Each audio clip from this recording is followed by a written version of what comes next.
La traición que nunca imaginé. Cuando mi propio hijo me vendió por impresionar a su suegro, nunca pensé que la traición más grande de mi vida vendría disfrazada de una necesidad urgente y un abrazo de Judas. Jamás imaginé que mi propio hijo, el chamaco al que le di todo, sería capaz de venderme como si yo fuera un trasto viejo.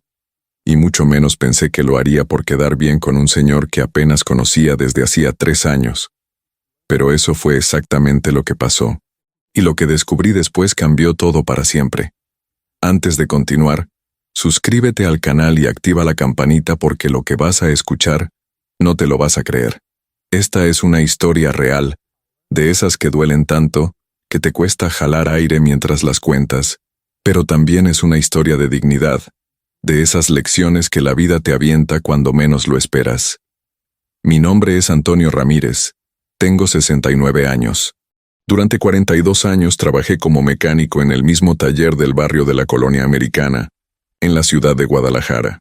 Mis manos están llenas de cicatrices de tanto metal, tanto aceite, tanta vida dedicada a arreglar lo que otros descomponían. Pero nunca pude arreglar lo que se descompuso dentro de mi propia casa. Hace 7 años perdí a mi Rosa, mi esposa, el amor de mi vida, la mujer que me dio 2 hijos y 44 años de felicidad. Cuando ella murió, algo en mí también se apagó, pero me quedaban mis hijos, o eso creía yo. Me quedaba Javier, mi hijo mayor, casado con Sofía desde hacía 6 años, y me quedaba mi carro, un Volkswagen Vento azul del 2007. No era gran cosa, pero era mío.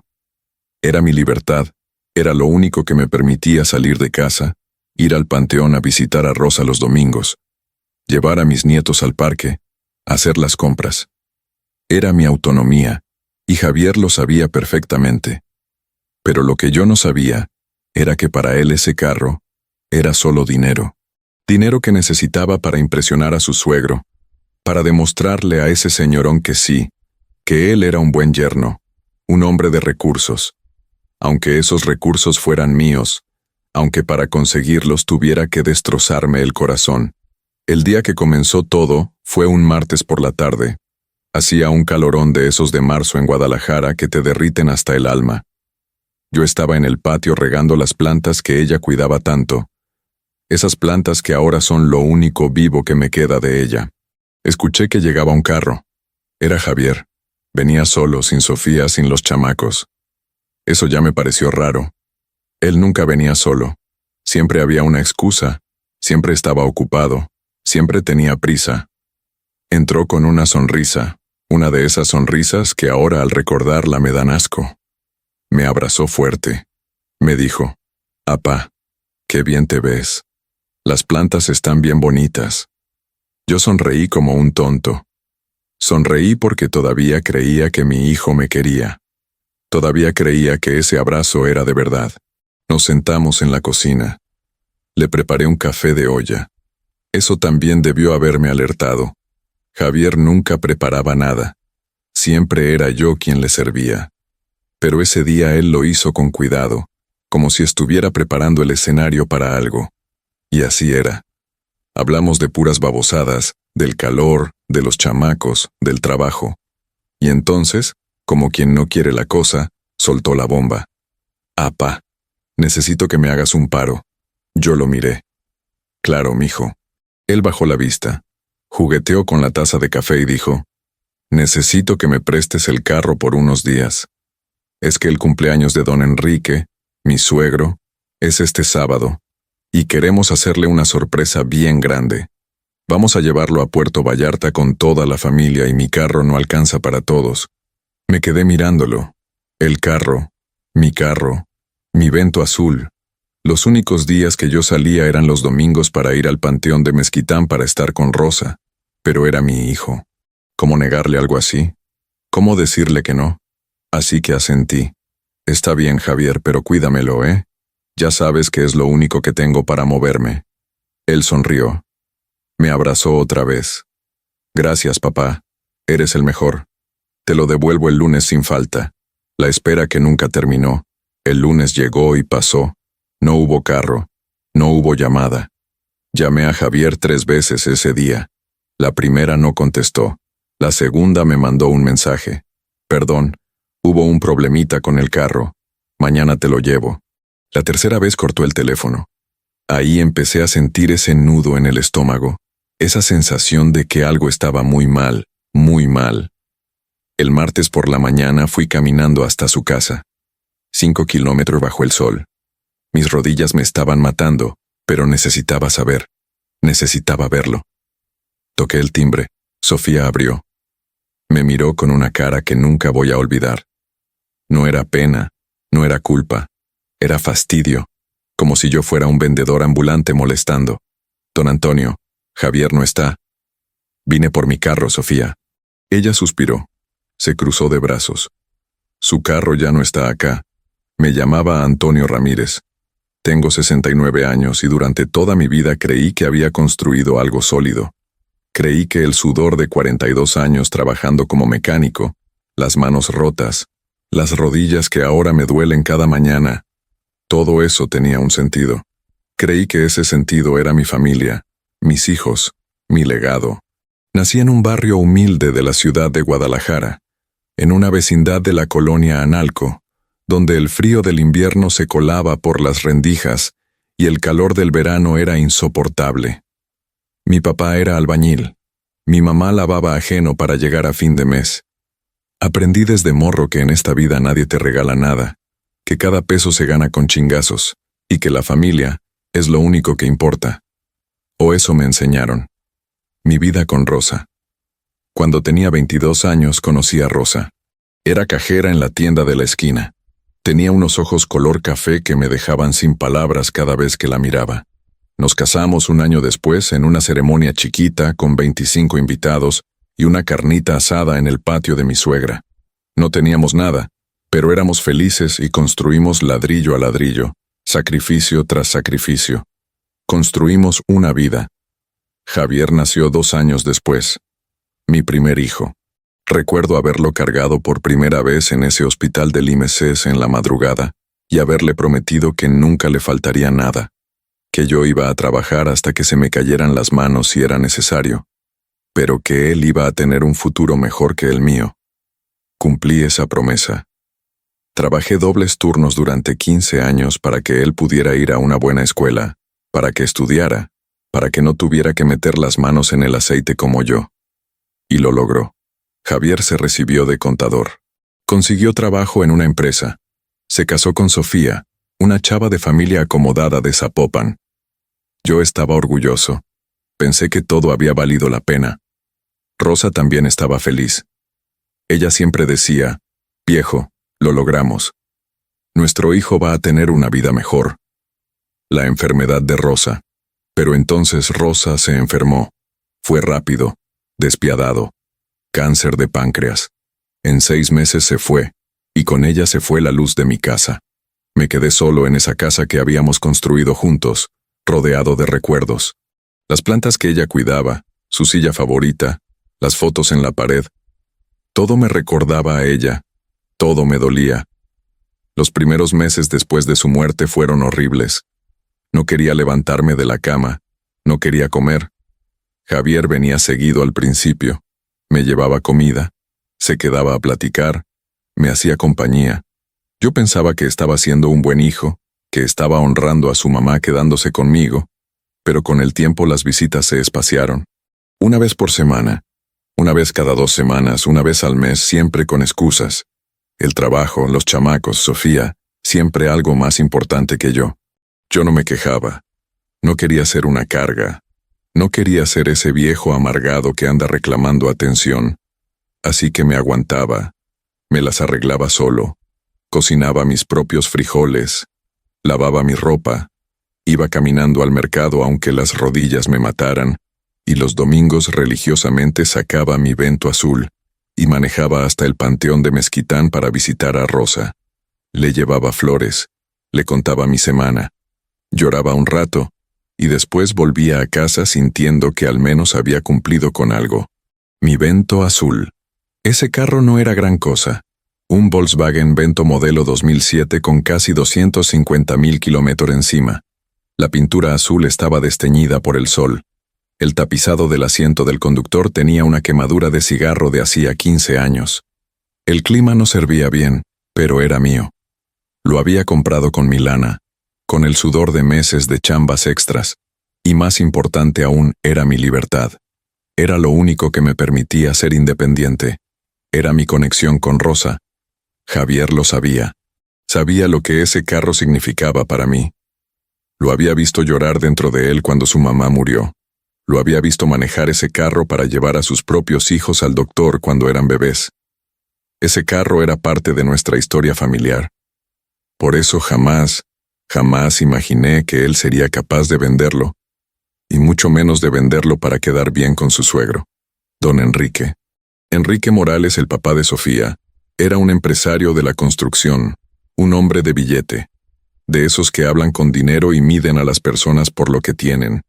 Desde el día en que Javier se casó con su hija, sentí que él quería impresionar a ese señor. Quería demostrarle que él también era exitoso, que también tenía recursos, como si su título de contador no fuera suficiente, como si el amor de su esposa no fuera suficiente. Necesitaba la aprobación de don Enrique, y para conseguirla estaba dispuesto a cualquier cosa, incluso a traicionarme. El día que vino por el carro era un martes cualquiera. Uno de esos días calurosos de marzo donde el asfalto de Guadalajara parece derretirse bajo tus pies. Yo había pasado la mañana en el patio regando las plantas de Rosa, hablándoles como ella me enseñó. Las plantas son seres vivos, Antonio. Necesitan que les hables, que les des cariño. Todavía seguía sus consejos. Todavía la escuchaba en mi cabeza cada vez que tocaba esas hojas verdes que ella tanto amaba. Eran casi las 3 de la tarde cuando escuché el motor de un carro frenando frente a mi casa. Reconocí el sonido enseguida. Era el Jetta de Javier. Mi corazón dio un pequeño brinco de alegría. Hacía casi 2 semanas que no lo veía. Me asomé por la ventana de la cocina. Ahí estaba bajándose del carro. Venía solo. Eso me llamó la atención inmediatamente. Sofía siempre lo acompañaba. Los chamacos siempre venían con él, pero ese día no. Ese día venía solo, con una sonrisa en el rostro y una botella de tequila en la mano. Una botella cara de esas que yo nunca compraba porque con mi pensión apenas alcanzaba para lo básico. Salí a recibirlo al patio. Javier, hijo, qué sorpresa. Él me abrazó fuerte. De esos abrazos que hacía tiempo no me daba. Olía a ese perfume caro que Sofía le compraba. Apá, traje tequila para que echemos un trago juntos. Hace mucho que no platicamos tú y yo. Su sonrisa era amplia, demasiado amplia. Pero yo, iluso de mí, solo vi a mi hijo queriendo pasar tiempo conmigo. No vi la trampa que se escondía detrás de esa sonrisa. Entramos a la cocina. Hacía fresco ahí adentro. El ventilador de techo giraba lentamente haciendo ese ruido familiar que me acompañaba desde hacía 30 años. Me senté en mi silla de siempre, la que está junto a la ventana que da al patio. Javier se sentó frente a mí en la silla que solía ser de Rosa. Eso me dolió un poco, pero no dije nada. Nunca le había dicho a nadie que esa silla era sagrada para mí. Preparó café. Eso sí me pareció extraño. Javier jamás preparaba nada desde que se había casado con Sofía, que venía de una familia donde tomaban té inglés en tazas de porcelana. Él había dejado esas costumbres, pero ese día lo hizo. Calentó el agua, preparó el café, me lo pasó. Tómate esto, apá. Como en los viejos tiempos, yo lo acepté. El café estaba bien hecho. Eso me sorprendió y me ablandó. Empecé a sentir que tal vez, solo tal vez, mi hijo estaba volviendo a ser el Javier de antes. Hablamos de puras trivialidades, del calor insoportable, de los chamacos, Mateo y Camila, mis nietos. Me contó que Mateo había empezado primer año, y que Camila ya sabía contar hasta 50. Yo sonreía escuchándolo. Hacía meses que no me hablaba así de ellos. Hacía meses que no me invitaban a su casa, que no me llevaban a ver a mis nietos. Deberías traerlos más seguido, le dije. Les hace bien estar con su abuelo. Él asintió. Sí, apá, tienes razón. Es que andamos bien ocupados, pero te prometo que los voy a traer más. Mentiras. Todo era mentira, pero yo todavía no lo sabía. Siguió platicando. La conversación fluía. Hablamos del trabajo. Me contó que la empresa donde trabajaba estaba creciendo, que le habían ofrecido un ascenso. Yo me sentía orgulloso. ¿Ves, hijo? Todo el esfuerzo valió la pena. Tu mamá estaría tan orgullosa. Él bajó la mirada cuando mencioné a Rosa. Noté que sus manos apretaron la taza con más fuerza de la necesaria. Debía haberlo notado. Debía haber visto que algo no estaba bien. Fue después del segundo café cuando la conversación cambió de rumbo. Javier dejó la taza sobre la mesa, se recostó en la silla, suspiró, y cuando habló su voz sonaba diferente, más calculada, más ensayada. «Apá, necesito hablarte de algo importante». Yo lo miré. Sentí un pequeño nudo en el estómago, pero lo ignoré. «Dime, hijo, ¿qué pasa?» Él jugueteó con la taza. Evitaba mi mirada. «Es sobre don Enrique, mi suegro». Ahí debía haberlo sabido. Cada vez que mencionaba a su suegro venía un problema. Cada vez que ese nombre salía de su boca era porque necesitaba algo. Pero yo seguía siendo ese papá ingenuo que quiere creer que su hijo solo busca su compañía. «¿Qué pasa con don Enrique?», pregunté. Javier respiró hondo. «El sábado es su cumpleaños, 65 años. Sofía quiere hacerle una fiesta sorpresa bien grande. Quiere llevarlo a Puerto Vallarta con toda la familia, rentar una casa frente a la alberca, pasar el fin de semana largo ahí. Ya sabes cómo es ella con su papá. Lo adora. Yo sabía perfectamente cómo era Sofía con su padre.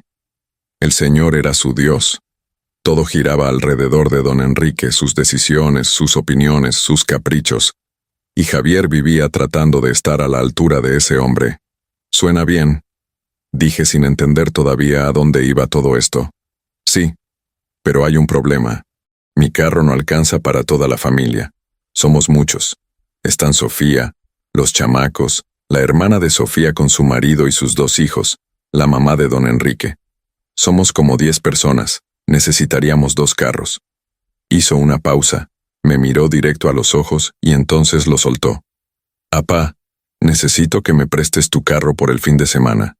Salimos el viernes por la tarde y volvemos el lunes por la mañana. Te lo devuelvo impecable. Te lo prometo».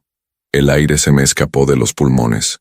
Mi carro, mi Volkswagen Vento azul, el único vínculo tangible que me quedaba con mi libertad, el único que me permitía ir al panteón los domingos, el único que me hacía sentir que todavía era una persona independiente, que no era una carga para nadie, y me lo estaba pidiendo para llevar a su suegro a festejar para impresionar a ese señorón que nunca me había mirado con respeto. Debía haber dicho que no, debía haber puesto límites, pero miré a mi hijo y vi al niño que alguna vez fue. Vi al bebé que cargué en mis brazos en ese hospital. Vi al chamaco que me abrazaba cuando tenía pesadillas. Vi al adolescente que lloraba en mi hombro cuando lo dejó su primera novia. Y no pude negarme. «Javier, ese carro es lo único que tengo para moverme. Ya sabes que los domingos voy a ver a tu mamá». Mi voz sonaba débil, suplicante. Odiaba sonar así.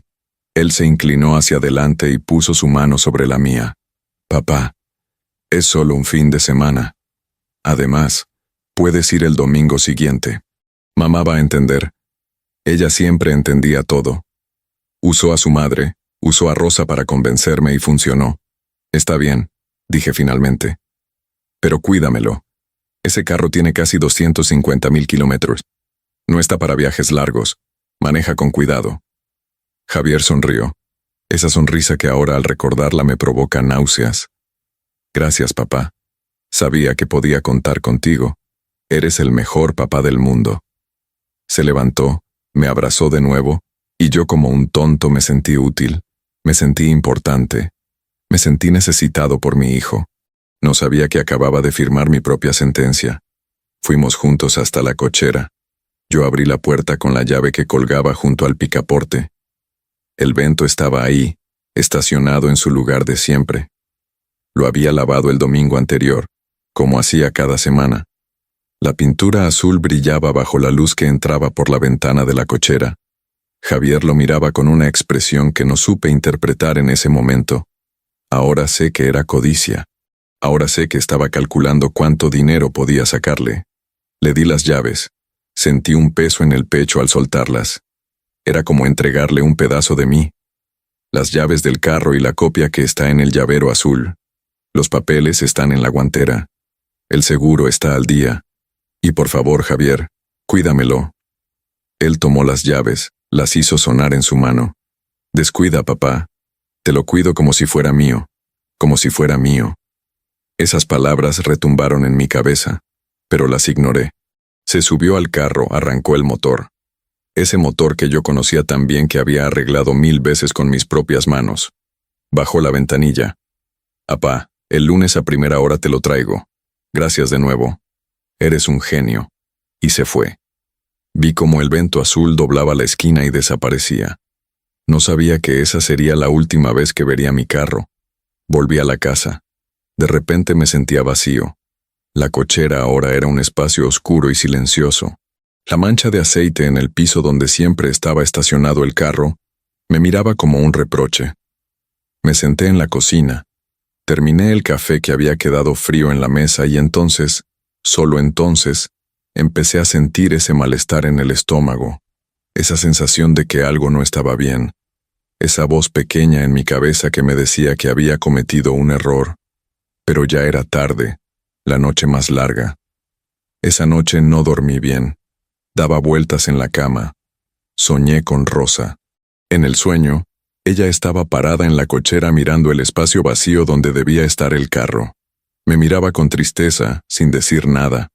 Solo me miraba, y yo sentía una angustia horrible en el pecho. Me desperté a las 4 de la madrugada con el corazón acelerado. La casa estaba en silencio. El silencio más absoluto que había sentido en años. Me levanté, fui hasta la cochera, encendí la luz. El espacio vacío me golpeó como un puñetazo. Es solo un fin de semana, me dije a mí mismo. Es solo un fin de semana. El viernes pasó, el sábado pasó, el domingo llegó. Mi domingo, el día que siempre iba a visitar a Rosa pero no tenía cómo ir. Llamé a Javier. No contestó. Le mandé un mensaje. Hijo, ¿cómo va todo? ¿El carro anda bien? No respondió. Pasaron las horas. La ansiedad crecía en mi pecho como una planta venenosa. El lunes llegó, la mañana pasó, el mediodía pasó, no hubo carro, no hubo llamada, no hubo nada. Volví a llamar a Javier. Esta vez contestó. Bueno, papá, su voz sonaba rara, distante. Javier, el carro. Me dijiste que lo traías el lunes por la mañana. Hubo un silencio largo del otro lado. Demasiado largo. Sí, perdona, pa. Hubo un pequeño inconveniente. Mañana sin falta te lo llevo. ¿Qué inconveniente? ¿Está todo bien con el carro? Sí, todo bien. No te preocupes. Mañana hablamos. Colgó. Esa noche tampoco dormí. Algo estaba muy mal. Lo sentía en los huesos. La verdad sale a la luz. El martes por la mañana me levanté a las 6. Me bañé. Me vestí con la ropa más decente que tenía y salí a caminar 5 kilómetros hasta la casa de Javier. Mis rodillas protestaban con cada paso. El sol ya pegaba fuerte, aunque eran apenas las 8 de la mañana. Sudaba, me dolía el pecho, pero seguía caminando. Necesitaba ver mi carro. Necesitaba saber qué chingados estaba pasando. Llegué a su casa en Zapopan, una casa grande con jardín con rejas blancas. La casa que Sofía había heredado de sus abuelos. Toqué el timbre una vez, 2 veces, 3 veces. Finalmente la puerta se abrió. Era Sofía. Me miró de arriba a abajo, no con cariño, no con preocupación por verme ahí sudado y cansado. Me miró con fastidio, como si yo fuera un vendedor ambulante molestando a primera hora. Don Antonio, dijo. No me llamó suegro, no me saludó con afecto, solo dijo mi nombre, seco frío. Sofía, vine por mi carro. ¿Dónde está Javier? Ella suspiró, se cruzó de brazos y entonces dijo las palabras que hicieron que el mundo se detuviera. Su carro ya no está acá. ¿Cómo que no está? ¿Dónde está? Mi voz temblaba. Ella me miró directo a los ojos, sin un gramo de culpa, sin un gramo de empatía y dijo, Javier lo vendió. Necesitábamos la lana para el viaje y para el regalo de papá. Ya no es suyo, don Antonio. Acéptelo. Las palabras de Sofía me golpearon como un martillazo en el pecho. Javier lo vendió. Ya no es suyo, don Antonio. Acéptelo. Me quedé ahí parado en el umbral de esa puerta, sintiendo cómo el mundo se inclinaba bajo mis pies. Mis rodillas temblaban, no por el cansancio de la caminata, no por el calor. Temblaban porque algo dentro de mí acababa de romperse. Algo que jamás podría repararse. ¿Qué dijiste? Mi voz salió como un susurro. Necesitaba haberla escuchado mal. Necesitaba que esas palabras no fueran reales. Sofía suspiró con impaciencia. Miró su reloj como si yo estuviera haciéndole perder un tiempo valioso. Lo que escuchó don Antonio. Javier vendió su carro. Necesitábamos la lana para el viaje a Puerto Vallarta y para comprarle un regalo decente a mi papá. Era la única opción, la única opción. Repetí sus palabras sin poder procesarlas. Ese carro era mío. Javier me dijo que me lo pedía prestado. Me dijo que me lo devolvía el lunes. Me mintió. Ustedes me mintieron. Ella se encogió de hombros. Literalmente se encogió de hombros como si acabara de decirme que había llovido, y no que mi hijo había vendido lo único que me quedaba de libertad. No fue una mentira. Fue una estrategia.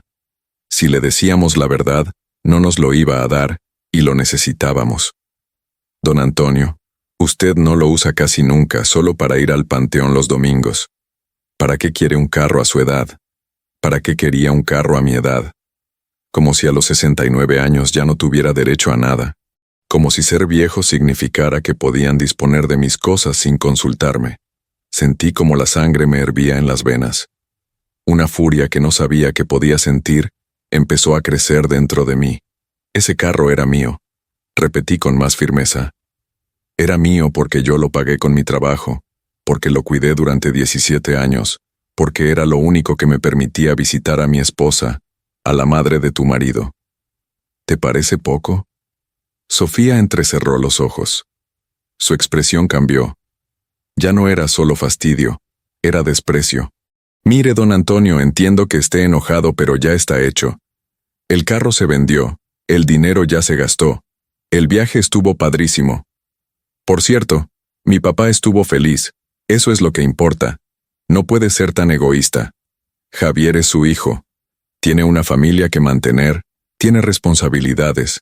No puede estar pendiente de sus caprichos cada domingo. Caprichos. Llamó caprichos a mis visitas al panteón. Llamó caprichos al único ritual que me mantenía cuerdo desde que Rosa murió.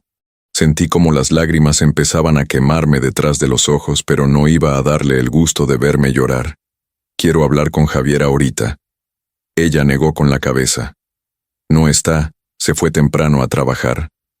Entonces lo espero. No lo va a esperar acá. Tengo cosas que hacer. Además, no hay nada que hablar. Lo hecho está. Intenté pasar. Intenté entrar a esa casa donde había estado 1000 veces, donde había cuidado a mis nietos, donde había compartido cenas de Navidad. Pero Sofía bloqueó la puerta con su cuerpo. No, don Antonio. No va a entrar así sin avisar haciendo escándalo. Si quiere hablar con Javier, llámelo por teléfono como una persona civilizada. Y cerró la puerta en mi cara. Mi propia nuera cerró la puerta en mi cara como si yo fuera un extraño. Un vendedor molesto. Una amenaza. Me quedé ahí parado mirando esa puerta blanca con su número dorado. 47. Yo había ayudado a Javier a mudarse a esa casa hacía 6 años. Había cargado cajas, había pintado paredes, había armado muebles con estas manos que ahora temblaban de impotencia y ahora no podía ni entrar. Ahora era un intruso en la vida de mi propio hijo. El camino de regreso. Caminé de regreso a casa como un zombi. No recuerdo el camino.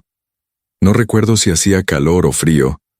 Solo recuerdo que mis pies se movían automáticamente, uno delante del otro, mientras mi mente repetía una y otra vez las mismas palabras. Javier lo vendió. Ya no es suyo. Acéptelo. Llegué a casa cerca del mediodía. Entré directo a la cochera. Me quedé ahí parado mirando ese espacio vacío, la mancha de aceite en el piso, el estante con las herramientas que usaba para mantener el carro, el trapo que usaba para limpiarlo cada domingo. Todo estaba ahí, todo menos el carro, todo menos mi libertad. No sé cuánto tiempo pasé ahí parado. Pudo haber sido 1 hora, pudieron haber sido 5 minutos. El tiempo había dejado de tener sentido. Finalmente entré a la casa. Fui directo al teléfono, marqué el número de Javier. Sonó 1 vez, 2 veces, 3 veces 4. Contestador automático. Hola. Deja tu mensaje después del tono. Su voz alegre, despreocupada, la voz de alguien que no acababa de traicionar a su padre. Javier, soy tu papá. Necesito que me llames. Es urgente. Colgué. Esperé 10 minutos, 20 minutos, media hora, nada. Volví a llamar. Esta vez cortó después del primer tono. Me había rechazado la llamada. Mi propio hijo había rechazado mi llamada. Mandé un mensaje. Javier, por favor, contéstame. Tenemos que hablar del carro. Vi que el mensaje se marcó como leído, pero no hubo respuesta. Pasó la tarde, pasó la noche. No comí, no pude. Solo me quedé sentado en la cocina, en mi silla junto a la ventana mirando hacia el patio donde las plantas de rosa se mecían con el viento. Rosa, susurré. Rosa, tu hijo, nuestro hijo. ¿Qué le hicimos? ¿Dónde nos equivocamos? Pero Rosa no estaba ahí para responderme. Rosa estaba bajo tierra en el panteón de Mezquitán, el panteón al que ahora no podía ir, porque no tenía cómo. La confrontación. El miércoles a las 9 de la mañana sonó el timbre. Salté de la silla donde había pasado la noche sin dormir. Corrí a la puerta con una esperanza ridícula. Tal vez era Javier. Tal vez venía a disculparse. Tal vez venía a decirme que todo había sido un error terrible. Abrí la puerta. Era él, pero no venía solo. Sofía estaba detrás con los brazos cruzados y una expresión de fastidio. Y detrás de ella, agarrando la mano de su mamá, estaban Mateo y Camila, mis nietos, mis chamacos. «Apá», dijo Javier. Su voz sonaba cansada, irritada, como si yo fuera el problema, como si yo fuera quien había hecho algo malo. «Tenemos que hablar». Me hice a un lado. Entraron los chamacos, corrieron hacia el patio. Ellos no sabían nada. Ellos solo querían jugar. Javier y Sofía se quedaron de pie en la cocina. No se sentaron. Eso ya me dio una pista de cómo sería esta conversación. «Vendiste mi carro», dije directo, sin rodeos. Ya no tenía fuerzas para diplomacias. Javier suspiró. Se pasó una mano por el cabello. Ese gesto que hacía cuando estaba nervioso desde que era un chamaco. «Sí, lo vendí. Y antes de que empieces con el drama, déjame explicarte por qué». «Drama». No pude evitar levantar la voz. «Le llamas drama a que vendiste mi carro sin mi permiso. Drama a que me mentiste. Drama a que me robaste. No te robé nada». Javier levantó la voz también. Sus ojos brillaban con una mezcla de culpa y defensa. «El carro estaba ahí guardado en tu cochera. Lo usabas 1 vez por semana, 1 vez para ir al panteón. Era un desperdicio, papá. Un desperdicio total. Y nosotros necesitábamos esa lana. ¿Tienes idea de lo que cuesta mantener una familia hoy en día? ¿Tienes idea de las presiones que tengo encima? ¿Y por eso me mentiste? ¿Por eso me dijiste que te lo prestara cuando tu plan era venderlo?» Mi voz temblaba. No de miedo, de furia contenida, de un dolor tan profundo que me costaba respirar. Javier me miró y en sus ojos vi algo que me heló la sangre. Vi justificación. Vi que él realmente creía que había hecho lo correcto. «Te dije que te lo pedía prestado porque sabía que si te decía la verdad ibas a hacer un desmadre. Ibas a ponerte difícil, y no teníamos tiempo para eso. El cumpleaños de don Enrique era ese fin de semana. El viaje estaba planeado. Necesitábamos esa lana para el hotel, para el regalo, para todo. Para don Enrique no podía creerlo. Vendiste mi carro para impresionar a tu suegro». Sofía dio un paso adelante. Su rostro era una máscara de indignación. «Mi padre no es solo su suegro, es el abuelo de sus nietos. Es un hombre importante y merecía un cumpleaños digno. No como las reuniones mierderas que usted hace con una pizza y un refresco». Sus palabras me golpearon como cachetadas, una tras otra. Reuniones mierderas. Así llamaba a las veces que los invité a mi casa, a las comidas que preparé con mi pensión para compartir con ellos. Ay, por favor, don Antonio, no se haga la víctima. Sofía puso los ojos en blanco. Siempre es lo mismo con usted. Siempre el pobre viejo abandonado. Siempre recordándonos todo lo que hizo. ¿Te acuerdas cuando te pagué los estudios? ¿Te acuerdas cuando te ayudé con la mudanza? Ya cansa su necesidad de que le estemos agradeciendo eternamente. Me quedé mudo. No podía creer lo que estaba escuchando. Miré a Javier esperando que dijera algo, que defendiera a su padre, que le dijera a su esposa que estaba siendo cruel. Pero no lo hizo. Se quedó ahí parado, mirando el piso con las manos en los bolsillos en silencio. Su silencio era peor que cualquier insulto de Sofía. Javier, dije finalmente. Mi voz sonaba extraña hasta para mí, como si viniera de muy lejos. Mírame a los ojos y dime, ¿tú crees que estuvo bien lo que hiciste? Él levantó la vista. Nuestras miradas se encontraron, y en ese momento vi a un extraño. No vi al niño que había criado. No vi al hijo que había abrazado cuando lloraba. Vi a un hombre que había tomado una decisión y que no se arrepentía. Sí, papá, creo que estuvo bien. Tú no entiendes las presiones que tengo. No entiendes lo que es tratar de mantener un nivel de vida decente, lo que es querer darle lo mejor a tu familia. A mis hijos, tu carro valía 150,000 pesos. 150,000 pesos que necesitábamos más que tú. Porque seamos honestos, ¿qué haces tú con un carro? Ir al panteón. Puedes tomar el metro. Puedes tomar un Uber. Hay opciones. Pero yo tenía una oportunidad de hacer feliz a mi familia, de impresionar a mi suegro, de demostrarle que soy un yerno que vale la pena, y se supone que tenía que dejar pasar esa oportunidad por tu sentimentalismo. Sentimentalismo. Llamó sentimentalismo a mis visitas a la tumba de su madre. Sentí como algo dentro de mí se quebraba definitivamente, como un vaso que cae al suelo y se hace 1000 pedazos. Irreparable. Eterno ese carro. Dije con una calma que no sentía.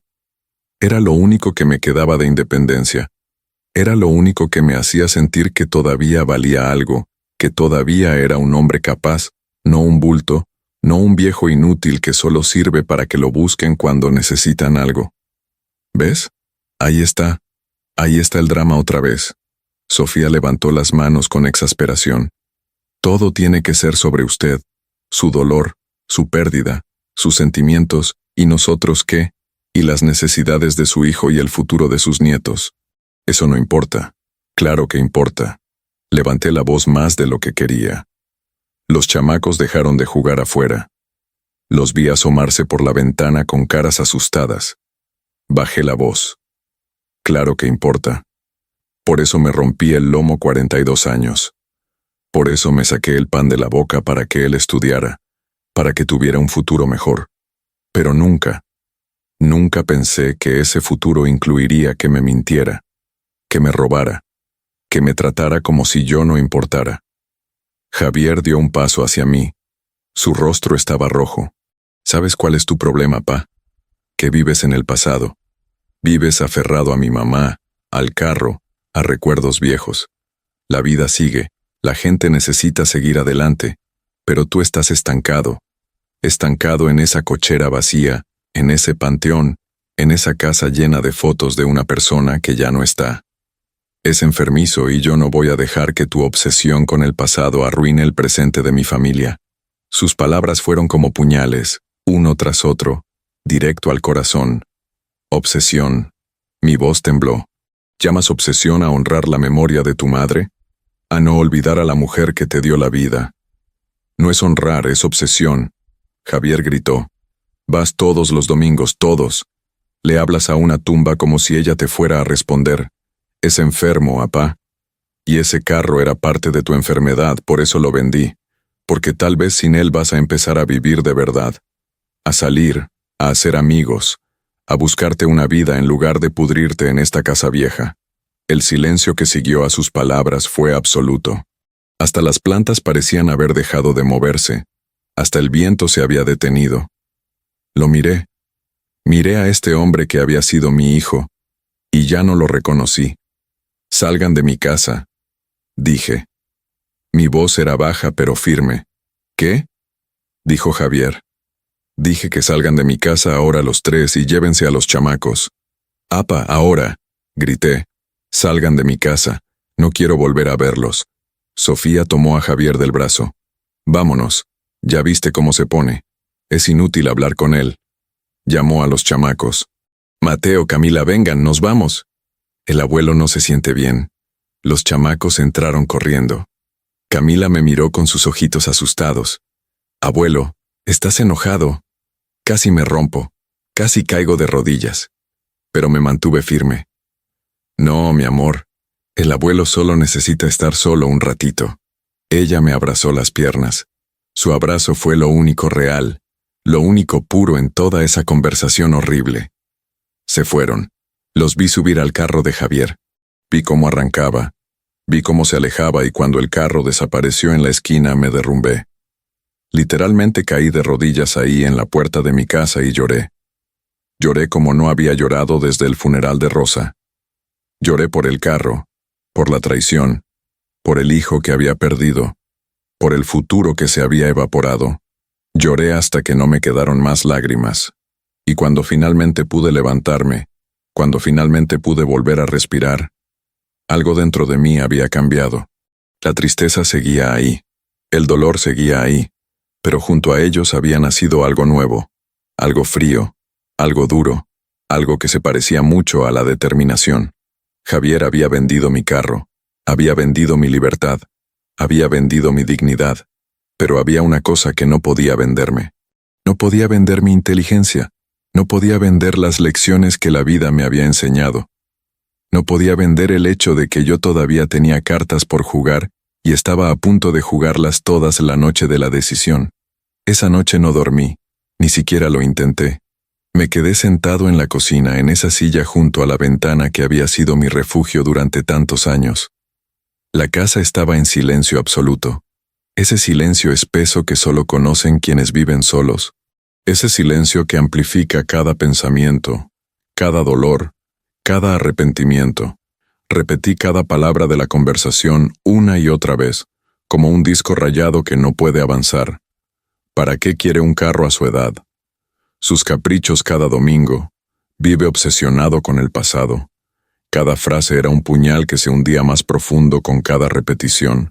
Cada una dolía más que la anterior. Y lo peor de todo era que una parte de mí, una parte pequeña y venenosa, se preguntaba si tenían razón. ¿Era verdad que vivía en el pasado? ¿Era verdad que mis visitas al panteón eran una obsesión enfermiza? Miré alrededor de la cocina. Las fotos de Rosa colgadas en la pared. Nuestra foto de bodas.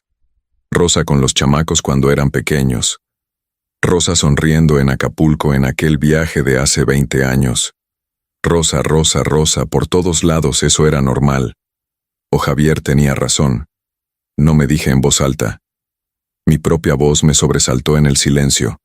No. Honrar a tu esposa no es una obsesión. Visitarla no es una enfermedad. Es amor. Es respeto. Es lo que hace un hombre cuando pierde a su compañera de vida. Pero aún así, la duda seguía ahí.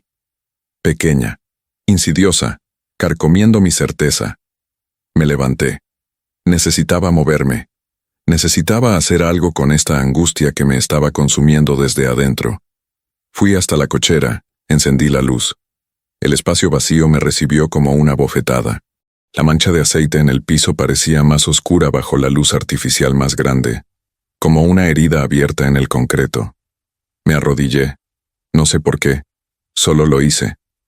Me arrodillé ahí sobre el piso frío de la cochera y toqué esa mancha con los dedos. Era lo único que quedaba del vento, una mancha de aceite viejo. 17 años resumidos en una mancha. Sentí como las lágrimas empezaban a caer otra vez. Lágrimas que creía que se me habían acabado, pero no.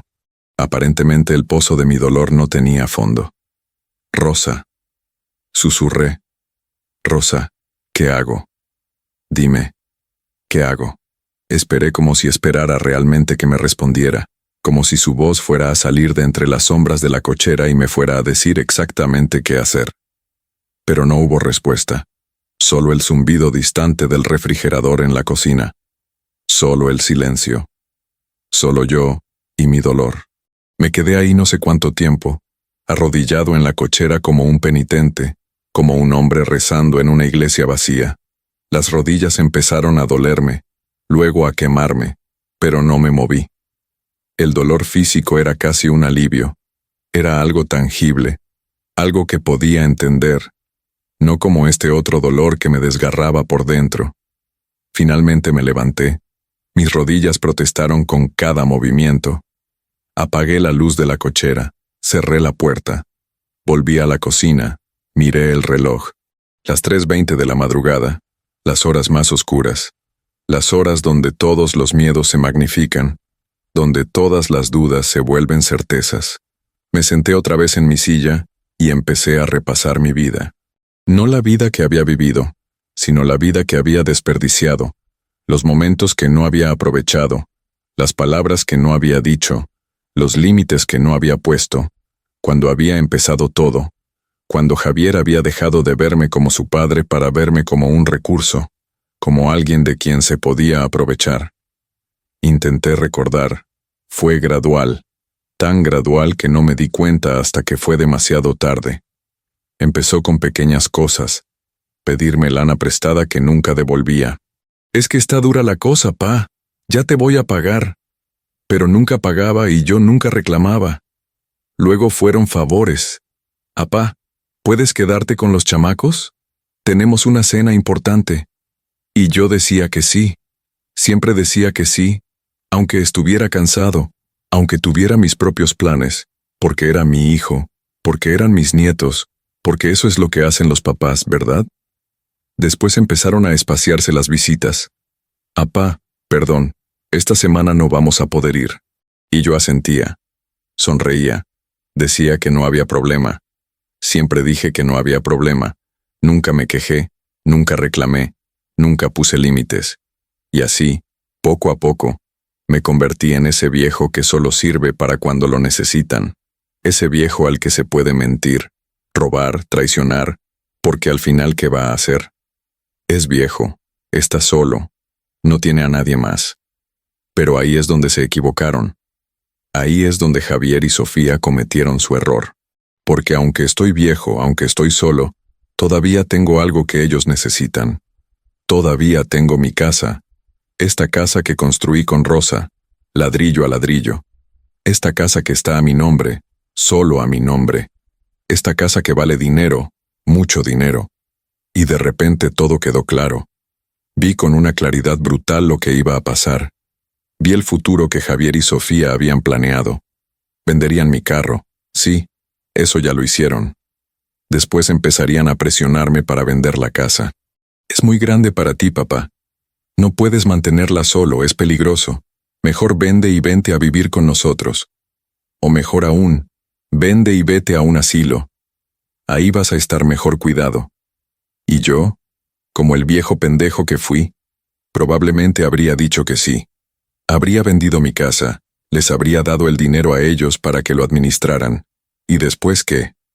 Después me habrían metido a un asilo. Me habrían visitado una vez al mes, si mucho. Y cuando me muriera, se habrían quedado con todo. Todo lo que Rosa y yo construimos, todo lo que trabajamos, todo iría a parar a las manos de un hijo que no me respetaba y una nuera que me despreciaba. No, me dije. No voy a dejar que eso pase. Me levanté. Fui a mi cuarto. Saqué de debajo de la cama una caja metálica vieja. La abrí. Adentro estaban todos mis documentos importantes. Las escrituras de la casa, mi testamento viejo, el que había hecho hace 10 años donde le dejaba todo a Javier, los papeles del Bento que ya no me servían de nada. Tomé el testamento, lo miré. Era una hoja simple, escrita a máquina en la notaría del licenciado Ricardo Torres, un amigo viejo del taller. En ese testamento le dejaba todo a Javier. La casa, mis ahorros, todo. Porque en ese entonces todavía creía que mi hijo me quería. Todavía creía que todo lo que había hecho por él significaba algo. Rompí el testamento. Lo rompí en pedazos pequeños, uno por uno, lentamente. Cada pedazo era una liberación. Cada pedazo era un peso menos en mi pecho. Cuando terminé, junté todos los pedazos y los tiré a la basura. Después me vestí, me puse mi mejor camisa, mis mejores pantalones. Esperé a que saliera el sol. A las 8 de la mañana salí de mi casa. Caminé hasta la avenida principal y tomé un camión. Mis rodillas dolían, pero no me importaba. Tenía una misión. Llegué hasta la notaría del licenciado Ricardo Torres. Su secretaria me recibió. Don Antonio, qué sorpresa. ¿Cómo está? Bien, necesito hablar con el licenciado. Es urgente. Ella llamó por el intercomunicador. El licenciado Ricardo salió de su oficina. Él y yo nos conocíamos desde hace 40 años. Habíamos trabajado juntos en el taller cuando él era chamaco, antes de que estudiara Derecho. Antonio, amigo, ¿qué pasó? Te ves terrible. Necesito hacer un testamento nuevo, Ricardo. Y necesito que sea hoy. Él me miró. Vio algo en mis ojos. Algo que lo hizo asentir sin hacer preguntas. Pasa. Nos sentamos en su oficina. Le conté todo. Le conté del carro, de la traición, de las palabras de Javier y Sofía. Le conté de mis planes. Ricardo me escuchó en silencio. Cuando terminé, suspiró. Antonio, ¿estás seguro? Es tu hijo. Sí, dije. Es mi hijo.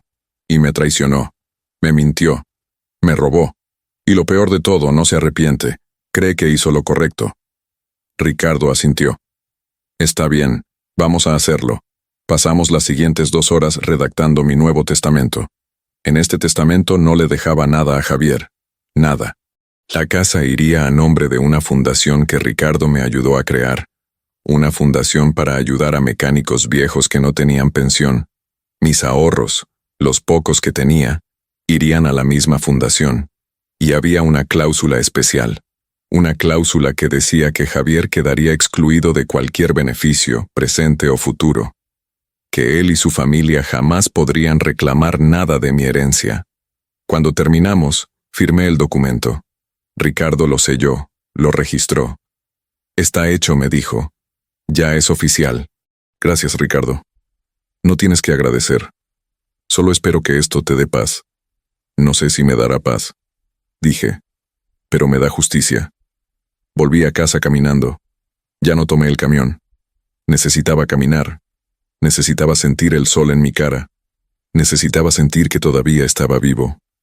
Cuando llegué a casa era mediodía. Me senté en el patio, entre las plantas de rosa. Sentí como si un peso enorme se hubiera levantado de mis hombros. No era felicidad lo que sentía. No era alivio completo. Pero era algo. Era la sensación de haber recuperado mi dignidad, de haber recuperado mi poder. Javier me había quitado mi carro, mi libertad, mi confianza, pero yo le había quitado su futuro, su herencia, su plan. Y eso, en este mundo cruel donde los hijos traicionan a los padres, eso era justicia. Los días que siguieron fueron extraños. Javier no llamó, Sofía no llamó. Era como si yo hubiera dejado de existir para ellos. ¿Y sabes qué? No me importó. Por primera vez en años, no me importó. Seguí con mi vida. Empecé a tomar el camión los domingos para ir al Panteón de Mezquitán. Era más difícil, me tomaba más tiempo, pero llegaba. Siempre llegaba. Y le contaba a Rosa todo. Le contaba del testamento, de la traición, de cómo nuestro hijo se había convertido en un extraño. Y ahí, frente a su tumba, sentía que ella me entendía, que ella aprobaba lo que había hecho. Pasaron semanas, luego meses. Un día, 6 meses después de todo el desmadre, sonó el timbre. Era Javier. Venía solo. Se veía mal, ojeroso, cansado. «Apá», dijo, «necesitamos hablar». «No hay nada de qué hablar». «Apá, por favor. Han pasado 6 meses. Sofía dice que ya es hora de que superemos esto». «Sofía dice». Repetí sus palabras con amargura. Siempre es lo que Sofía dice. Él bajó la mirada. «Sé que me equivoqué. Sé que no debí vender tu carro, pero ya pasó. Ya no podemos cambiar el pasado. Podemos seguir adelante». «¿Seguir adelante?», pregunté, como si nada hubiera pasado. No, Javier. No funciona así. Papá, los chamacos te extrañan. Mateo pregunta por ti todos los días. Entonces debiste pensarlo antes de traicionarme. Él se quedó callado. Después de un largo silencio, habló. Escuché que hiciste un testamento nuevo. Ahí estaba. La verdadera razón de su visita. No era arrepentimiento, no era amor filial, era dinero, era el miedo a perder su herencia. Sí, dije. Hice un testamento nuevo. ¿Y? Su voz sonaba tensa. Y no te dejo nada. Nada, Javier. La casa, mis ahorros, todo va para una fundación. Tú no recibes un solo peso. Su cara se transformó. Pasó de la tristeza fingida a la rabia pura. No puedes hacer eso. Claro que puedo. Y ya lo hice. Es mi casa, es mi dinero, y yo decido qué hacer con él. Esto es por Sofía, ¿verdad? Ella te dijo que me convencieras de cambiar el testamento. Él no respondió. Su silencio fue toda la respuesta que necesitaba. Vete, Javier. Y no vuelvas. Esto es tu culpa, gritó. Tú eres el que está obsesionado con el pasado. Tú eres el que no puede superar la muerte de mamá. Nosotros necesitábamos ese dinero. Entonces consíguelo tú. Trabaja por él, como yo trabajé toda mi vida. Salió furioso. Azotó la puerta. Y esa fue la última vez que vi a mi hijo. Han pasado 3 años desde entonces. Hoy tengo 72 años. Mi salud no es la mejor. Las rodillas me duelen más cada día. Pero sigo vivo. Sigo visitando a Rosa cada domingo. Y sigo viviendo en mi casa, rodeado de mis recuerdos, de mis plantas, de mi dignidad. A veces me pregunto si hice lo correcto, si debí perdonarlo, pero entonces recuerdo sus palabras, recuerdo su desprecio, y sé que hice lo único que podía hacer.